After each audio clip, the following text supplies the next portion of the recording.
Yo. Let me know if you can hear me out there, man. You already know what it is.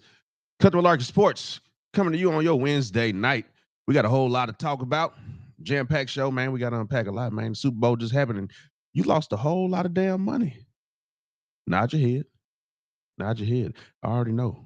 You know what I'm saying? So, stay locked. You know what I'm saying? If you don't follow already, go ahead and hit us with a quick little follow on YouTube, Twitch, all that there. Cut the Malarkey Sports.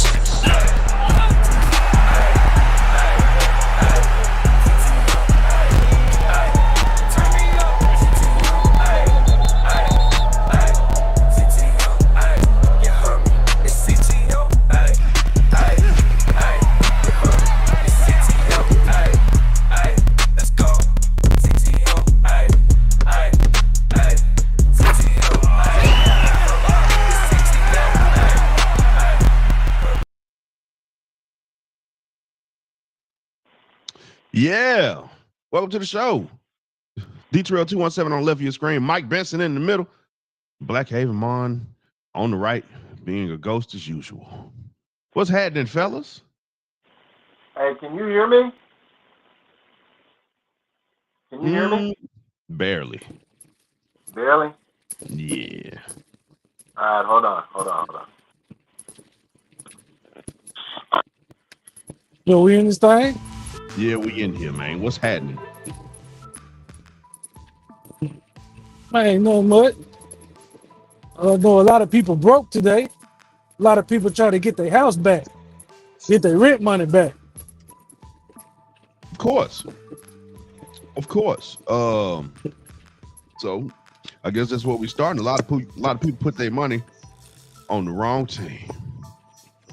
Patrick Mahomes let a lot of y'all down. He was the great curly-haired savior, but not on Sunday. Can you hear me now? He wasn't on Sunday. Look at me. He wasn't on Sunday. He let you down. But don't you feel Jalen Hurts is here? That man came straight out there and gave them what I like to call Black History Month magic. Now, I know that Patrick Mahomes is black, but he ain't as black as Jalen Hurts. Now, Jalen Hurts came out there and had himself a great game. The Eagles, two of us called it. Did you call the Eagles, Black Haven Mon? Did you call the Eagles? Yes, I did. Three of us called the Eagles. And if you put your money anywhere else, that's your damn fault. Nah, but Yeah. who called it the way it went down though? Except for the score, because nobody could have seen that shit. Bullshit. 24. Rewind. Bullshit. Rewind the tape last week. Rewind the tape. Hey.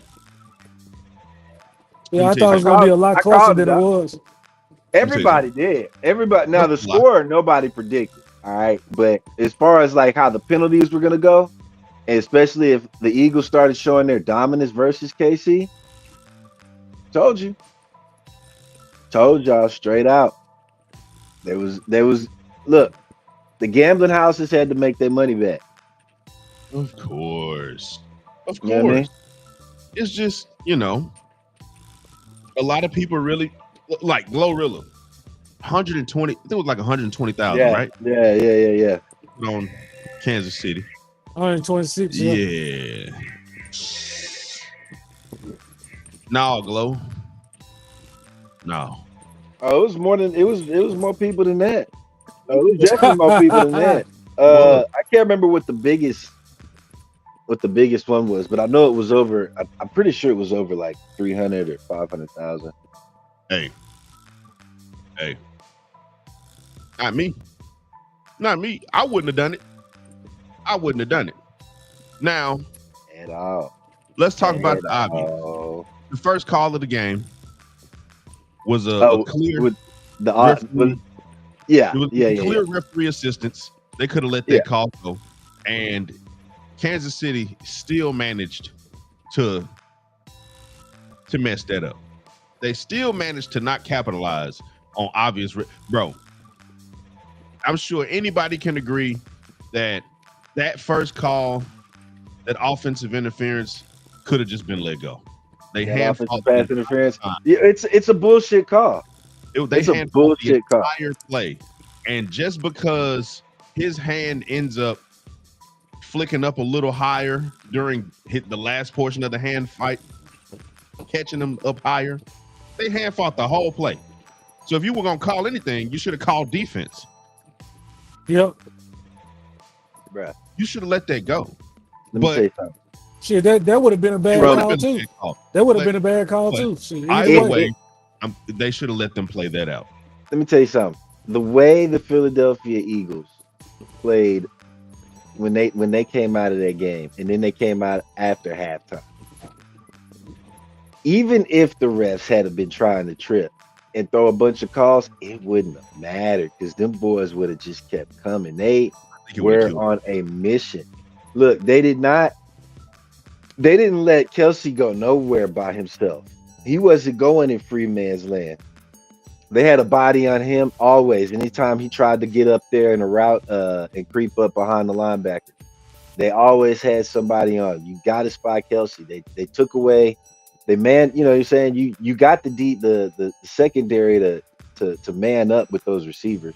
Mm-hmm. So basically, once you lock him up, you're gonna get a bunch of coverage sacks, which is what ended up happening against Mahomes.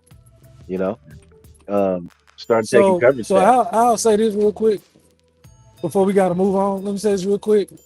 I don't think they were coverage sacks because they generated pressure. Yes, they generated pressure, bro. For sure. But there were definitely coverage sacks. With just a four-man rush. With just a four-man rush to get to him 6 times was crazy. From the beginning of the game, from the first time he dropped back, he couldn't even get into a second read. Barely the wide receivers got into their route good before he had jittery feet.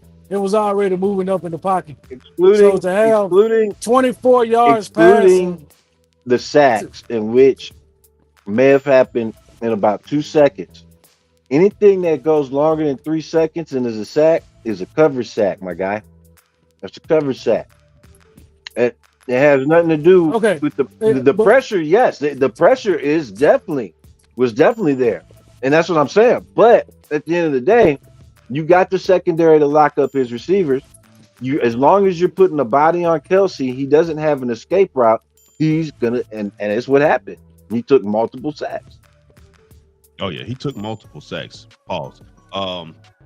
Great defensive display, as we can all all agree.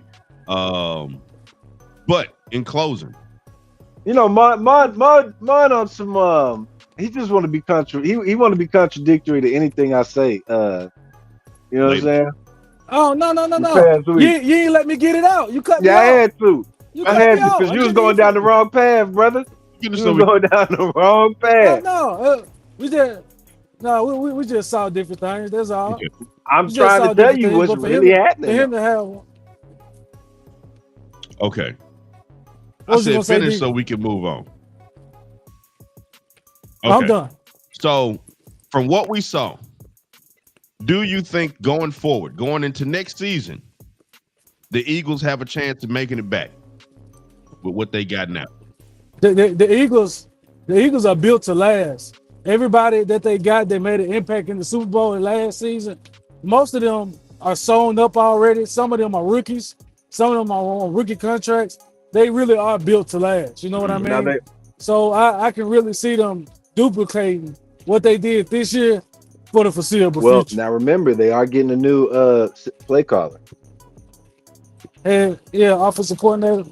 I feel like as long as Sirianni can still have some say on what the offense is and what it is and what Jalen Hurts was comfortable with doing and the winning formula, I feel like they'll be good because let's not forget, Kellen Moore was his 5th offensive coordinator since he's been there. Mm-hmm. You know what I mean? So Jalen Hurts, he's been used to this. So I really don't expect it to change with a new OC. Okay. Now, moving on. Of course, last week we talked NBA trades. This week, trades already happened, and one of which was rescinded. It was the Lakers and Charlotte. It was what's his name, Mark Williams and Dalton Connect. Yeah, Mark Williams. Dalton Connect reported back to the Lakers and told JJ Redick, "Hey, bro, I'm gonna need a couple days so I can get readjusted. Like my mind is not there right now for me to suit up, put that purple and gold on, and go out there and play for a team that just traded me away.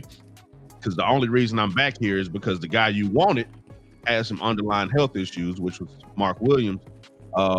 So on the opposite end, Mark Williams goes back to Charlotte, and he said, "Hey, bro, no matter what happened, I ain't suiting up. You traded me. My out." Now,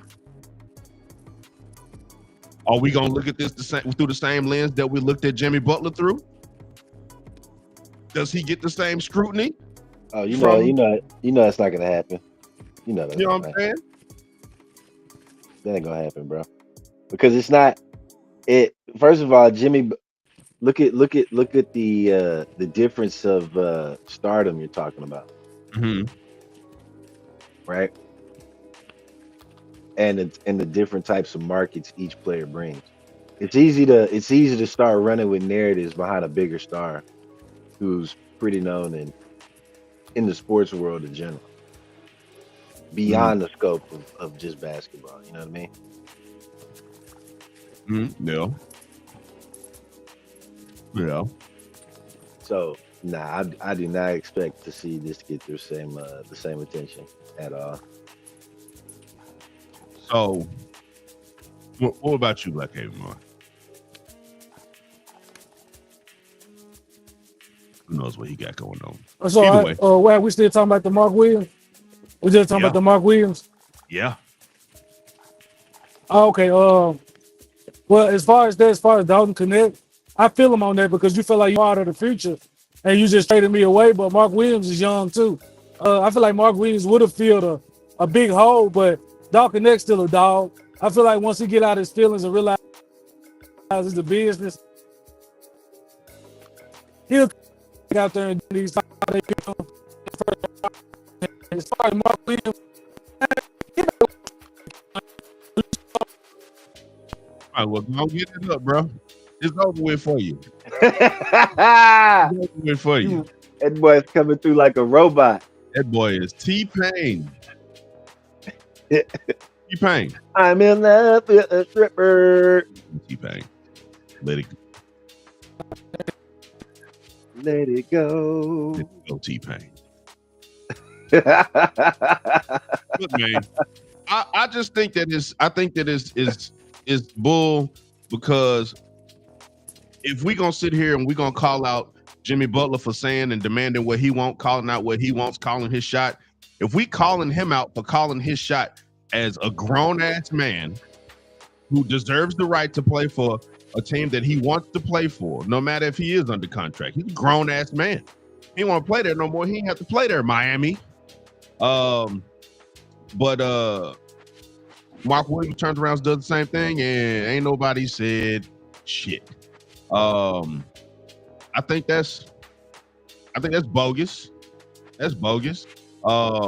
Dalton Connect is kind of on the same energy. Like, he ain't said he wants to trade, but he did say he not suiting up right now. Nobody's saying nothing. I just feel like, I mean, because it's the thing. You're right. Told LeBron to shut up and dribble. I feel like we're right back there.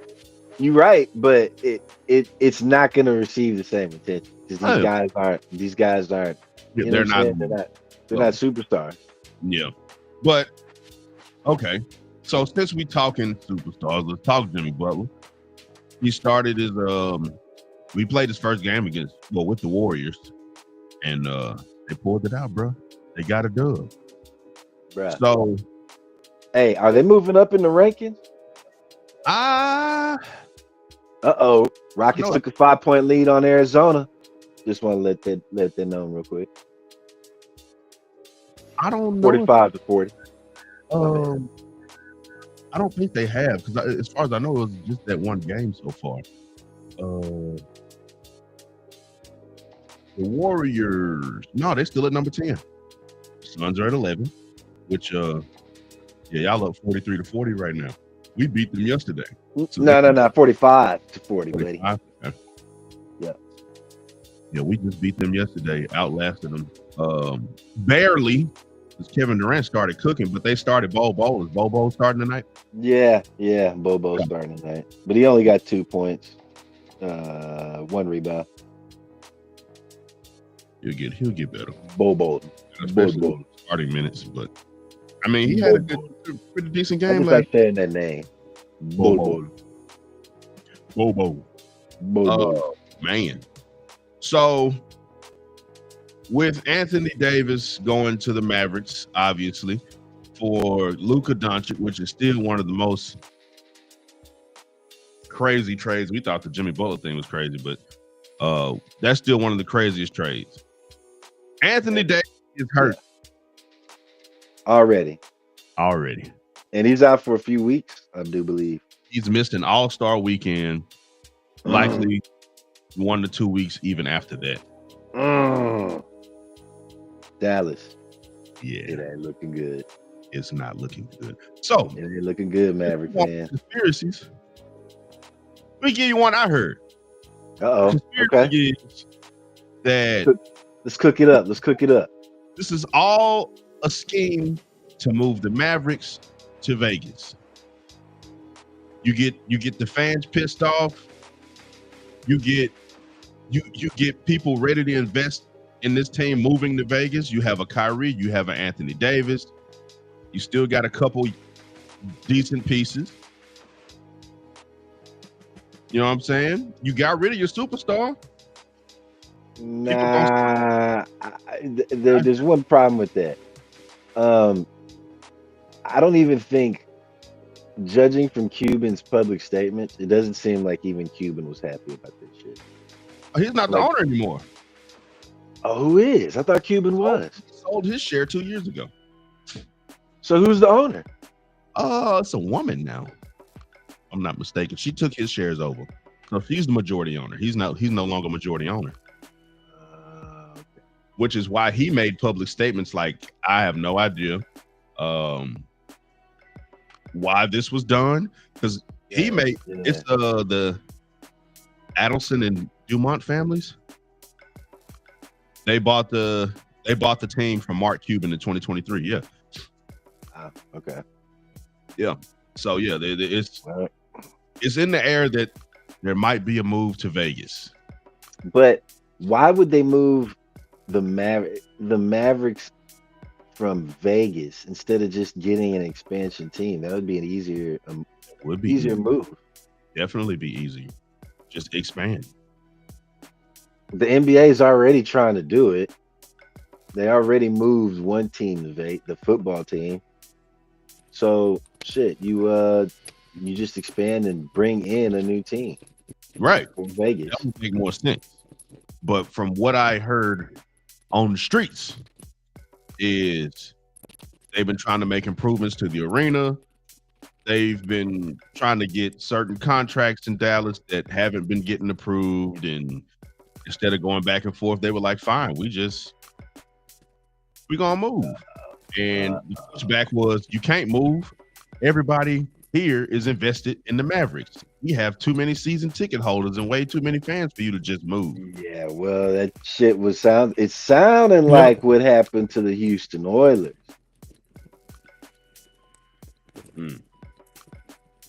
sounded like what happened to the Houston Oilers.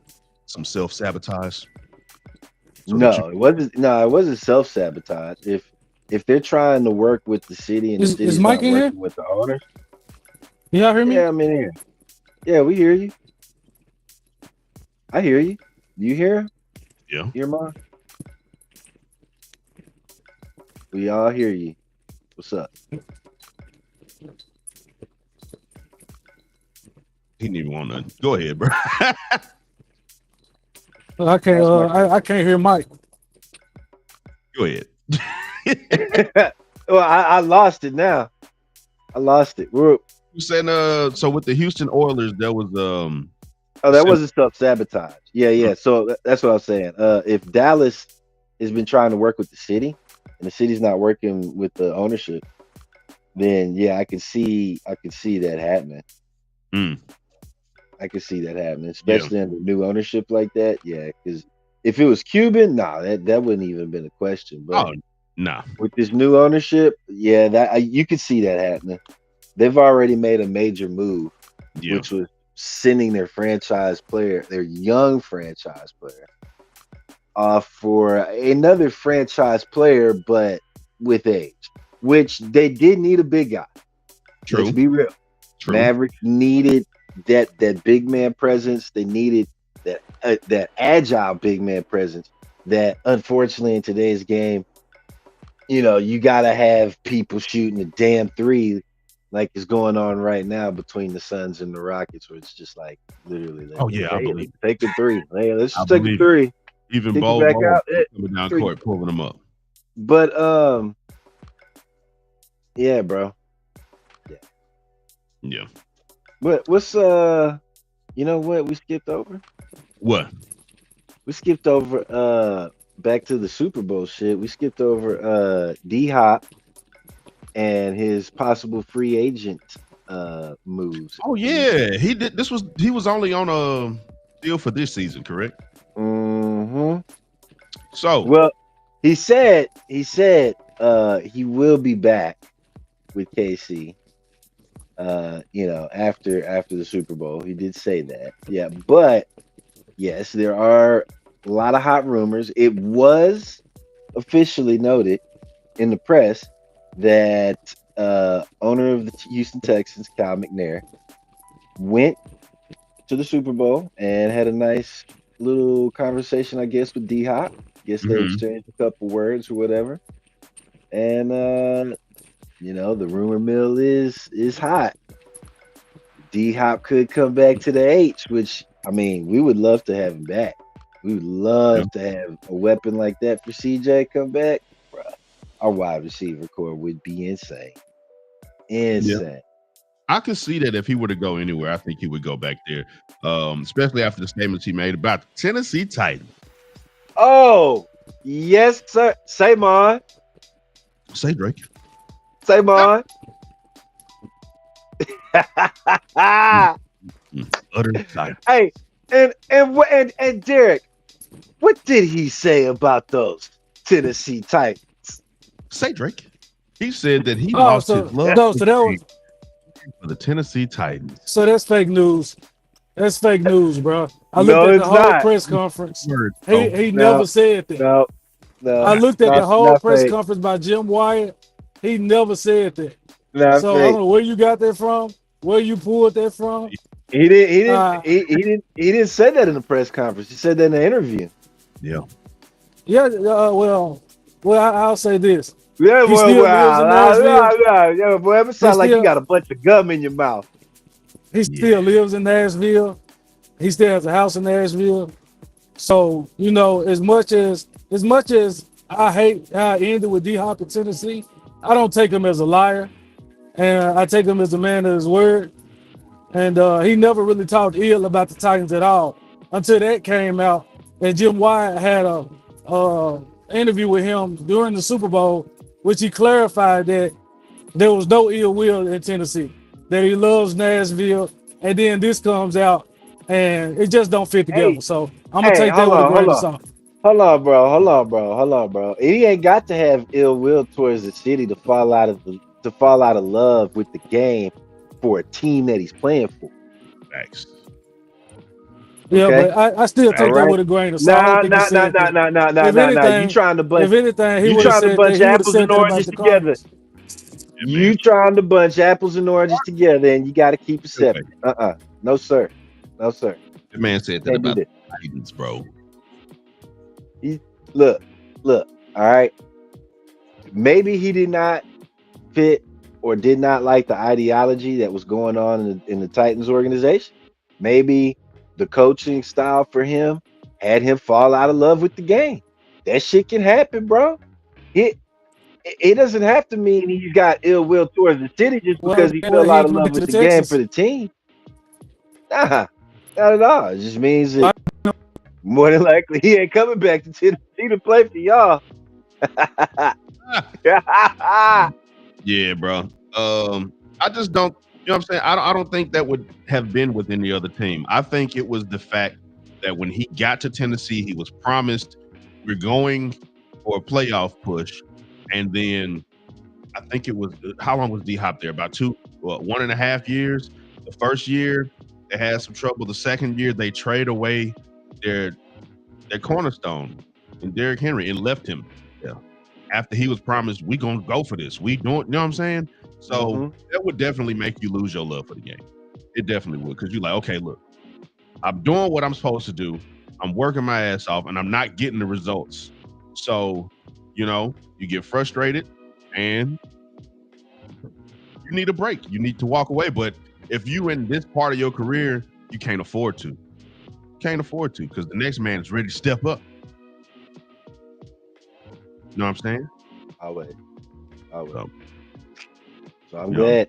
I'm glad he won't be going back to Tennessee. But besides the Texans, where else do you think D Hop could go? I think that's the only team, bro. Honestly, Think it only so? it only makes sense. What if the Uh, Eagles picked him up? if the Eagles picked him up, I don't think it would be justice. You know what I'm saying? It would be nice, but I don't think it would do him justice as far as the caliber receiver that he is. You know what I'm saying? Yeah. Yeah. He got to go somewhere to where he can be a real weapon in the offense. He could be a weapon there, but it's like he could be much more of a weapon on the Texans. He could be much more of a weapon in a more of a Oh, for sure. For pass sure. heavy offense. But I tell you, I just thought about a place where I'd hate to kind of see him go because that might make a difference in that team's production already. It would be Miami. I just think with everything that D Hop to Miami, that might especially around Tua and the concussions. If I was a wide receiver, I'd be like, I fuck with Tua, but he could get a concussion in like 30 minutes. Like, right? it's over. So, yeah, I wouldn't. I don't see Miami. It would be nice, but I just don't see it. I don't see San it. Francisco. Yeah.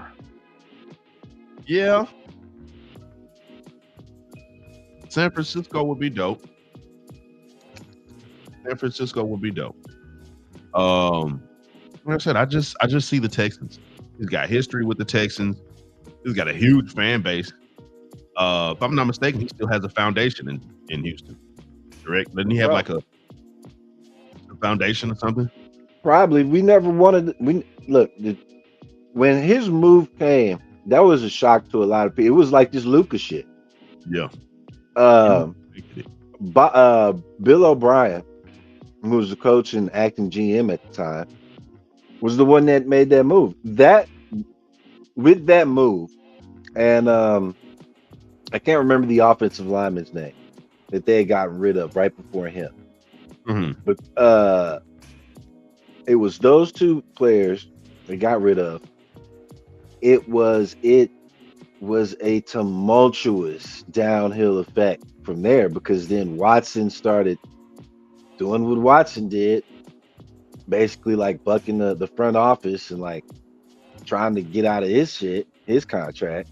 And that just led to a whole lot of stuff. And then, eventually, yeah, we back on track with CJ. We're back on track with our defensive crew and our offensive core. And it's adding D Hop to that, bro, would just be like the cherry on the cake. I mean, yeah, we definitely need to probably beef up our offensive line and get ready to, probably put Tunsil out to pasture. Not sure how the front office feeling about him. I mean, he's still a good tackle, but it may be time to start prepping somebody to at least go in front of him some snaps, I just want to say, bro, there's no S on the end of that man's name, and he retired like 4 or 5 years ago. JJ Watt. Who said what? Probably Lokiano. Paper route. He said we should get Watt back. Yeah, bro, that man been retired. Nah, I mean, I that wouldn't be bad, but nah, he I don't think he did. Nah, yeah, that's done. That's over with. You got a better chance to get Brian Cushing. Nah, we don't need that problem back. All right, so let's end off with this. Kevin Durant hit 30,000 points last night. Yeah, well, let's see. Let me see where he's at right now. It's got to be like 30,020, 25, something like that. He's at 16. He's at 16 so far. 30,018. No. 16. 16. Okay. Well, I'm pretty sure he'll be at 18 pretty soon. Yeah. He's 6 of 8 from the field, 0 of 1 from the 3-pointer, and 4 of 4 free throws. So, where do you rank Kevin Durant now that he's at 30,000 points? I think that puts him top 7 in scoring, all NBA history.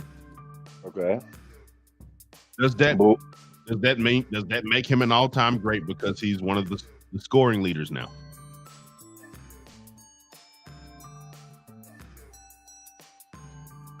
Kevin Durant is 8. He's number 8. So last night he scored 30,008 points. See, this is, what? I want to say yes, but here's the problem. Here's the problem that we're going to start running into in a very short span of the NBA. Because the way the game is being played right now, especially with everybody shooting threes, that means you've basically got a lot of scorers. Everybody's scoring points. True. Right? So we're going to come to a point where we're going to have so many tenured superstars in the NBA that will be reaching this milestone all within probably the same or maybe even less time span than Kevin Durant has done. And that's what I'm saying. Like it's gonna, I don't know. There's gonna be some question. Well, there's gonna be some question as to like whether or not you can really consider people that great for hitting that milestone at a certain point. But you also got to consider how many people have played in the NBA. A lot. True. Yes. Very few have even cracked this list. You're right. You're right. And as long as Steph Curry has been in the league and as many threes as he shot, he's not even top 25.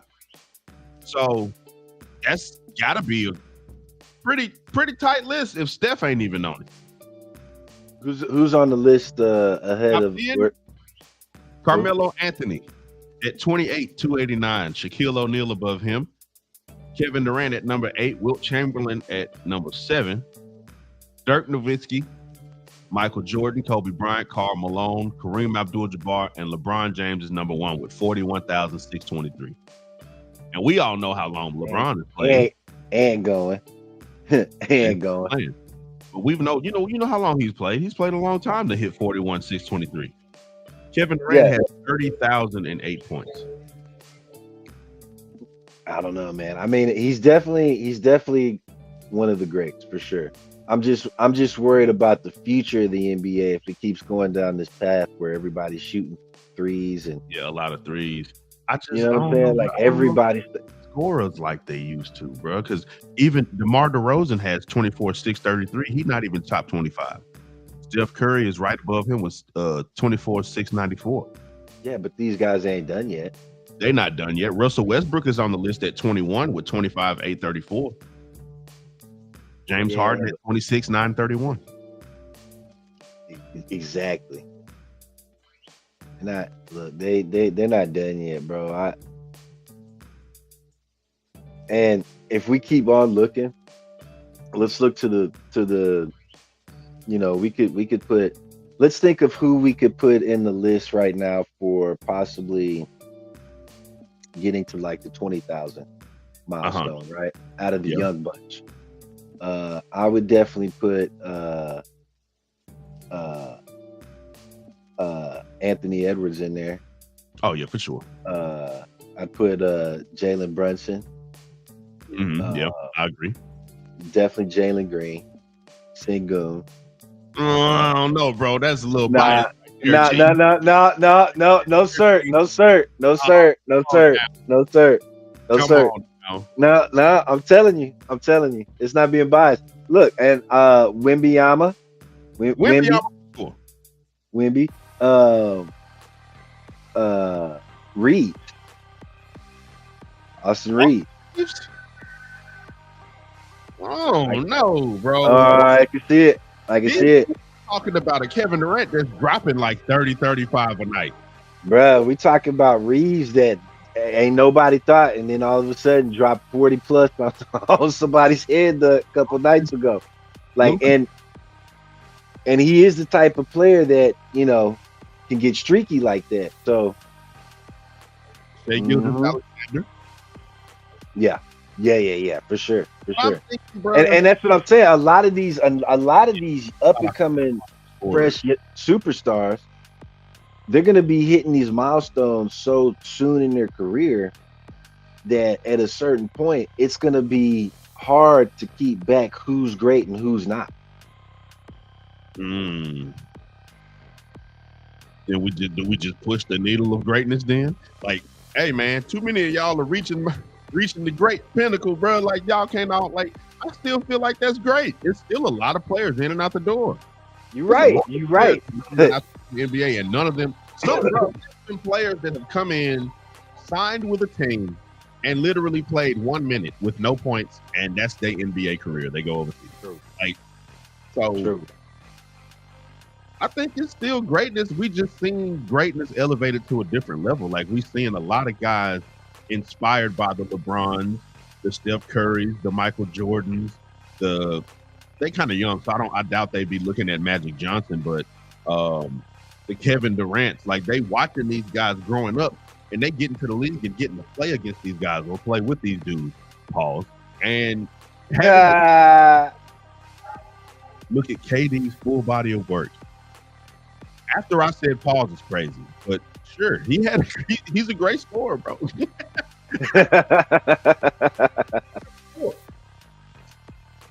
I think Mike is right. We're gonna see a lot of people creep up there to that within that top 5 range, up there close to LeBron. I think a lot of them still ain't gonna pass Bron's numbers. I think Kevin Durant, out of anybody, has the best opportunity to do so. Bron's not through either. He's gonna be around after LeBron is. No, Bron ain't through. I expect Bron to probably close this bad boy out at about 45 grand. He might even hit 50 just to say fuck y'all. How long do you think he got left, bro? Because even Jimmy Butler said he playing 2-3 years tops. Man, look, the way Bron playing right now, I thought maybe he had maybe a year more tops, but the way he playing right now, Bron might stretch another 5 years in the league. He'll take a much lesser role, a lot less minutes, a lesser role, but I could see him doing it. If he were to do what Udonis Haslem did for the Heat, Bron could be in the league until he about 50. Oh, sit on the bench, be a player coach, go in. Look, if you did what Udonis Haslam, shit, Udonis, he could be in the league till his grandboys come into the league. You know what I'm saying? I'm bro, talking about he be Haslam sitting the still bench at 70 he, years old. the year. It was usually the last game of the year. He got out there, played some minutes, and if everybody got into foul trouble, if the guys got in foul trouble, they put Udonis out there. You know what I'm saying? If LeBron want to go that route, he can. The oldest to ever play in the NBA with the most points. He come in every now and then just to add more to it. Right? Look But back and retired Steph Curry like, haha, you ain't catching this. yeah, he could. Now I could now out of anybody, I could definitely see Steph Curry take a lesser role and come off the bench because once you a good, like he's one of the all-time great shooters. Once you a great shooter, you can take any role. If your job is just to shoot the ball, not run the offense, for sure, that's a long career, bro. But yeah, you got anything before we wrap up, brother? Well, I don't know. Talk about maybe the halftime show. Let's end off on this halftime show. Man, let's talk about the halftime show. Man. Okay. So, top of your head, real quick. Favorite moment of the halftime show? When Samuel L. Jackson, not when he first came up, but when he basically talked about Kendrick being too ghetto and too loud and needing to learn how to play the game. I was like, you know what? People could say all they want. If you don't get a message, you got that one for sure.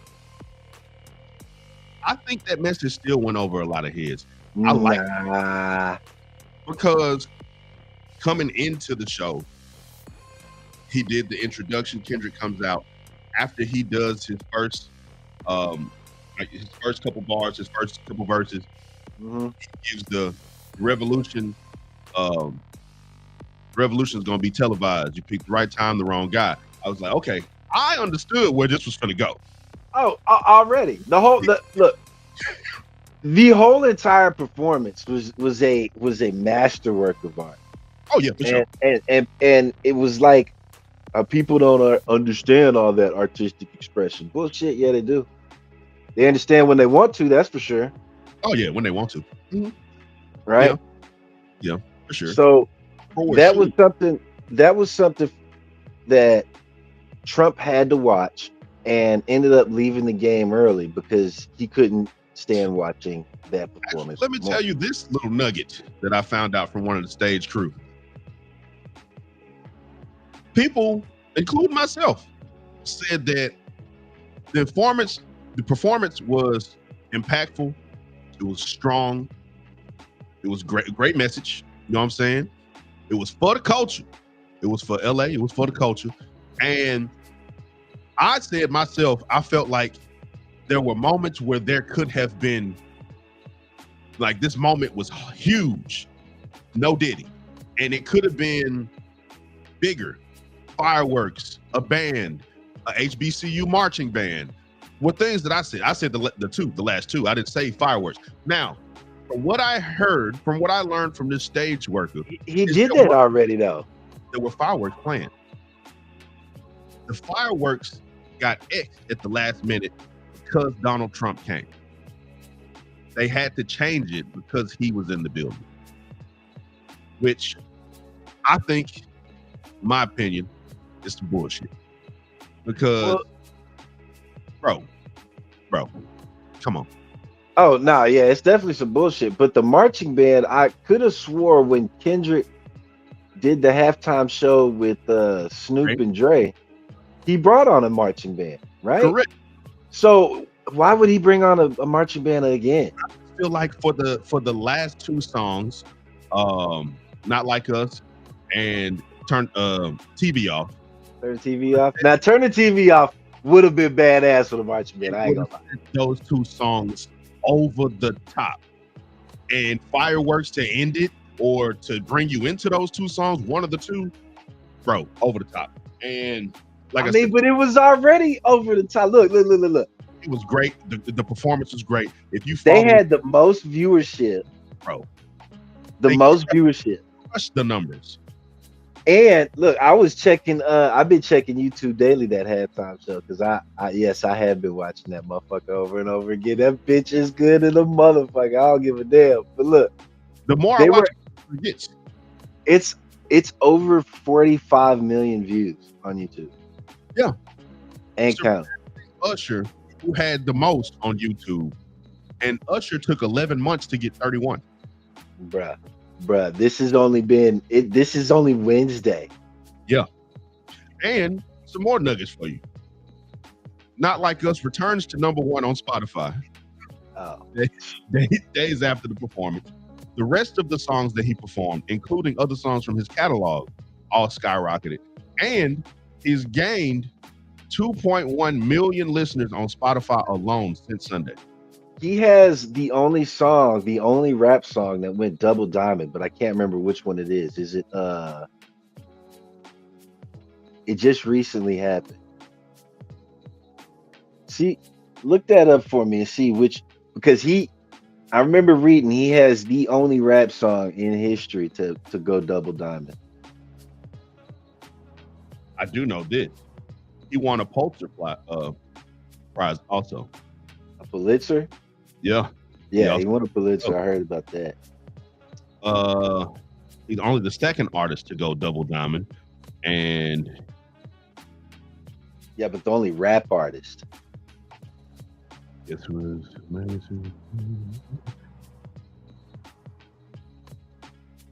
what was the song?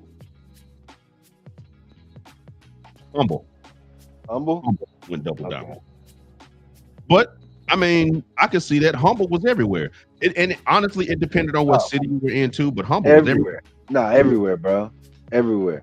Yeah. You know what I'm saying? And then he performed some songs off of the GNX album, Squabble Up, Man in the Garden.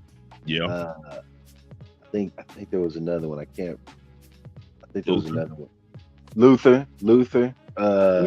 Me was the performance of Euphoria that led me into like that put me in the headspace like he's doing Euphoria, bro. He gonna do Not Like Us.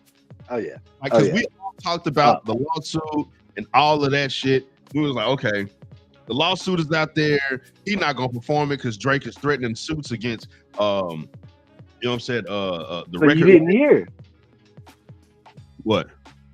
This is the reason why he performed it and why he said, you know, they like to sue. Right. His lawyers filed a suit against UMG Sony for that performance before they did it. Hours. So remember how everybody like we got on the internet after he performed and said, "Oh shit, here come the lawyers." Nah, they already did it. They had already did it. But that's the thing, because the original suit, he was, I think it was like a suit for defamation, where he was saying the line specifically where he said, "Certified lover boy, certified pedophile." Well, he didn't say the pedophile part. He pedophile. Everybody else did though. Did people in their homes across the world did. So where's the death? You know what I'm saying? Yeah, you can't. And secondly, what I really rocked with was the sticking to the true form of what the hip hop culture is. That suing shit, we don't do that, bro. We don't do that, especially for somebody like Drake that's been at the top selling records for years, and then you turn around and do like you should know that we don't do that. But as he said, you can't fake the culture, bro. You've been faking. Not like us. You've been faking it, dog. You don't know. He ain't know. He know. He knew. He know now. Nah, he knew beforehand, bro. It's just this is the person he's always been. Oh yeah, for sure. This is the person Drake has always been. Nigga, that motherfucker knew. Shit, his dad was in the music industry long before he ever was a fucking sperm in the sack. His dad was in the music industry, right? Trust me. His daddy grew him up and taught him. Knew what that Jewish background he got. Shit, he knew all about this shit. He knew the game for what it was and how to play it. Yeah. He just mad because he got burned by somebody who knew how to play motherfucking chess, not checkers. Oh yeah. Oh yeah. And did he play one of the most masterful games of chess on national TV in All front of the across world? the world. In the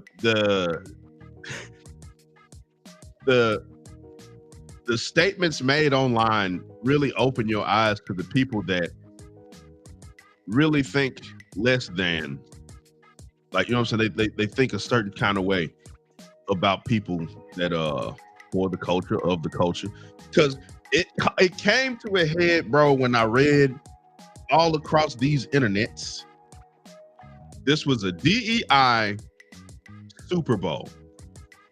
And let's keep it a buck. We only using, no, not we, you are only using this term DEI to replace the N-word, and we know it.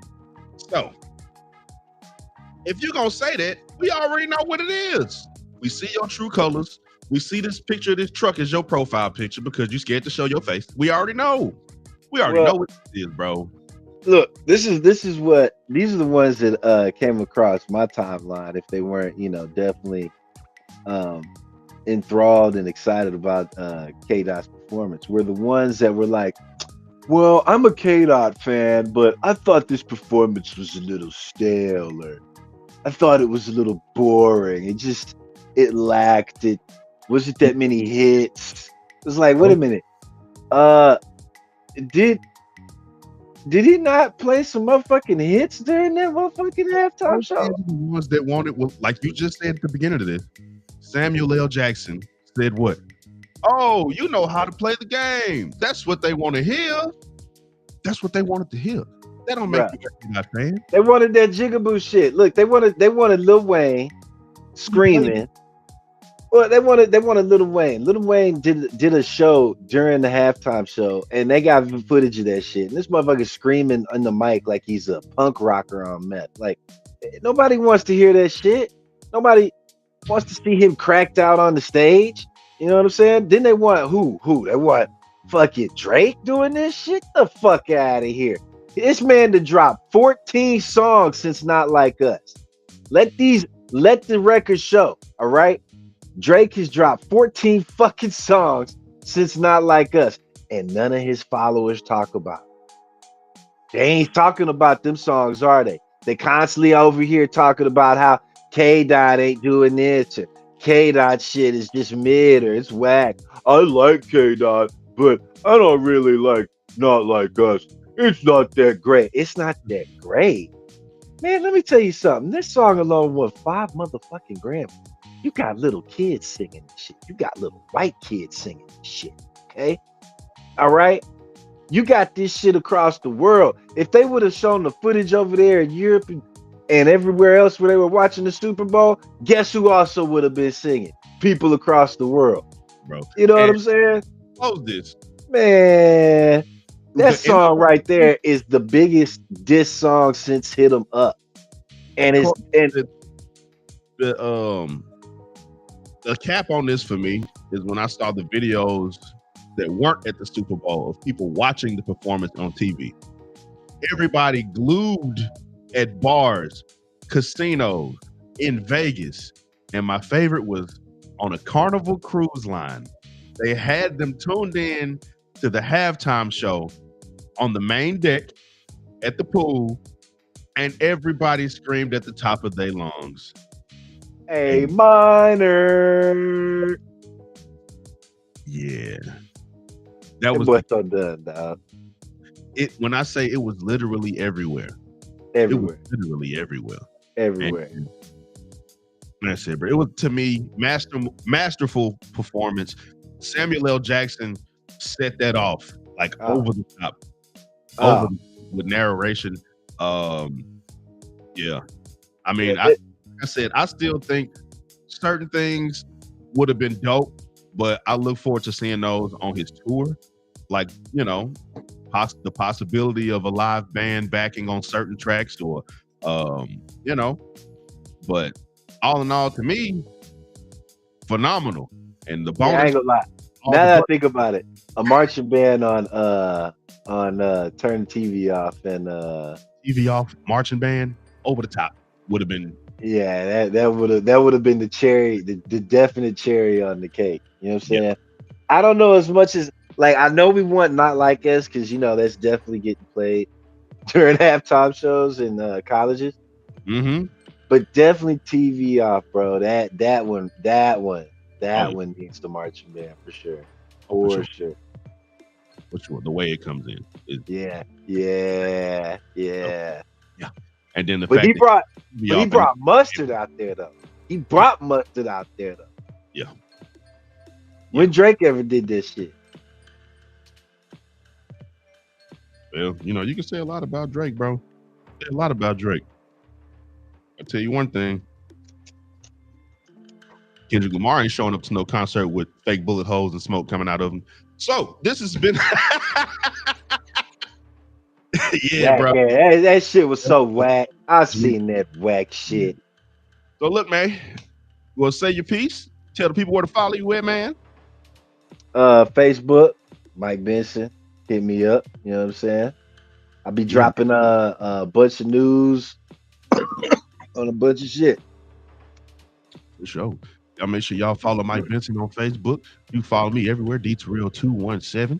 And you are locked into Cut the Malarkey Sports. You know what I'm saying? Yo, Wednesday night sports takes and all that good shit.